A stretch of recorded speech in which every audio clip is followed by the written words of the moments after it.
Hello and good morning, everyone. My name is Dr. Silly, and I am your professor for Psychology 1200, which is basically human cognition. So, in today's lecture, we're going to cover a very interesting topic. We're going to talk about the meaning of understanding a concept. How and why do we manage to understand a concept? So, as many of you may already know, that a person uses different concepts and theories to understand or identify an event or an object.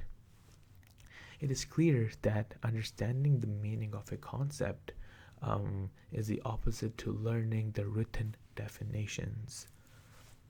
The idea of theories such as the prototype theory and the exemplars purpose the basic idea that in order to understand a concept, you need to have at least some sort of basic knowledge, which ultimately is needed for the theory to function.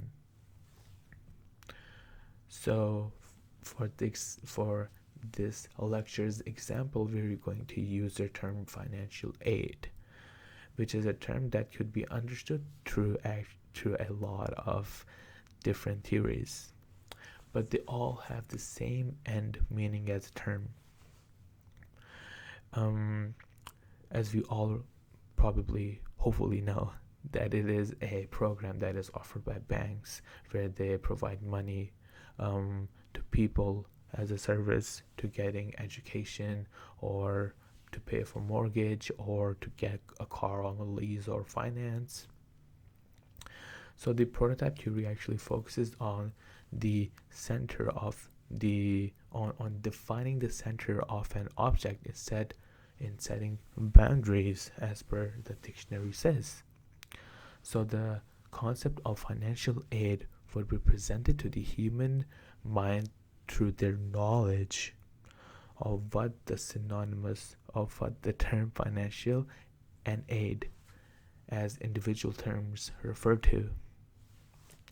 People can determine the idea of the term as is synonymous to the term helping with money. Financial aid and helping with money are synonymous terms. So any plans by any bank which ultimately help a person with finances will lead a person to thinking or referring it to as financial aid.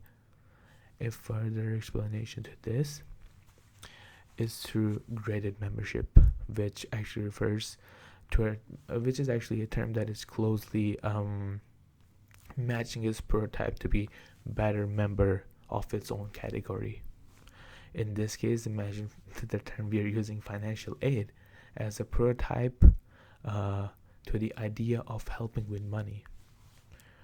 Looking at two different terms, cashback plans and scene points plans, you're likely, or any person is likely, to dismiss the latter term as the false information and reckon cashback plan as the better member of the financial aid category. So if you live in Canada, you already probably know that cashback plan actually gives you cash back of whatever percentage of amount you spend on buying whatever that you're buying.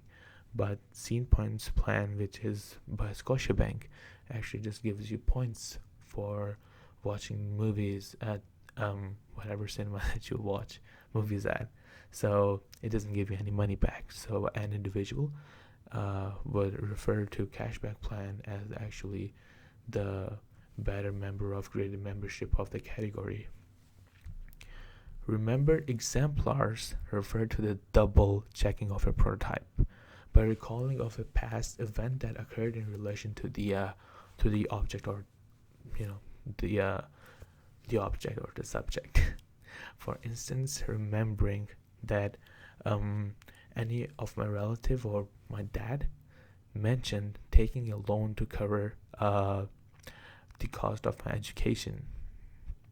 Through my knowledge, I'm able to understand that this statement refers to me taking a loan or me taking financial aid for my education in terms of a student loan so that I'm able to pay for my education. Exemplar-based accounts illustrate the category of the object. In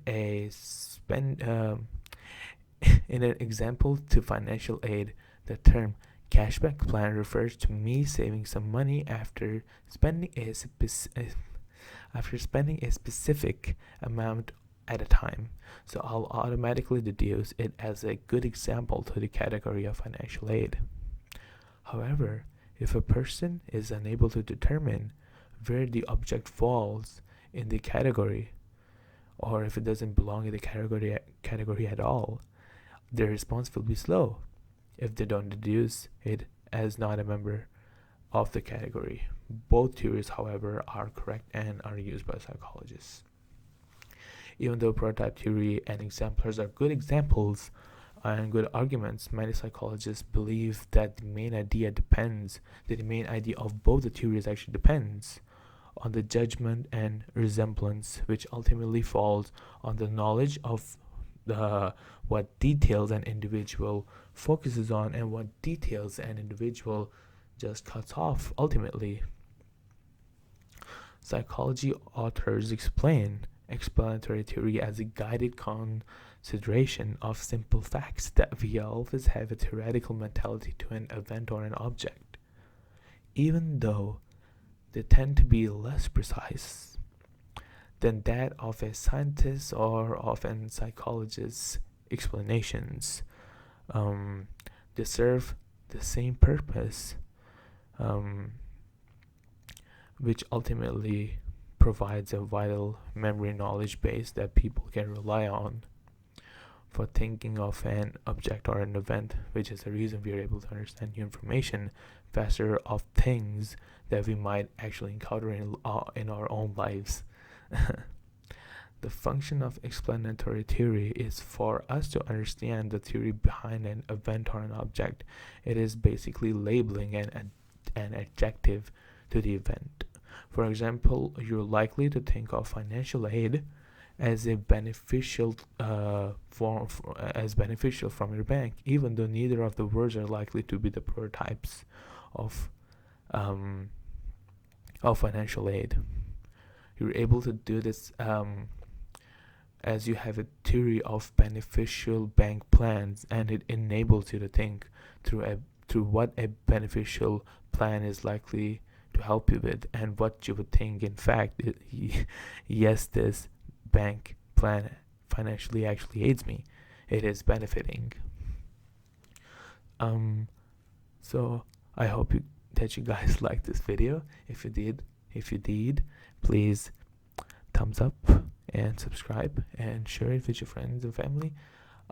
If you did like this video, please let me know, and I can actually turn this into a psychologist, like a psychology professor roleplay series or videos, whatever it is. I'm actually reading an article that I myself wrote last semester of my psychology course that I took. If you find the information interesting and you want to read it, I'll link the article in the description below.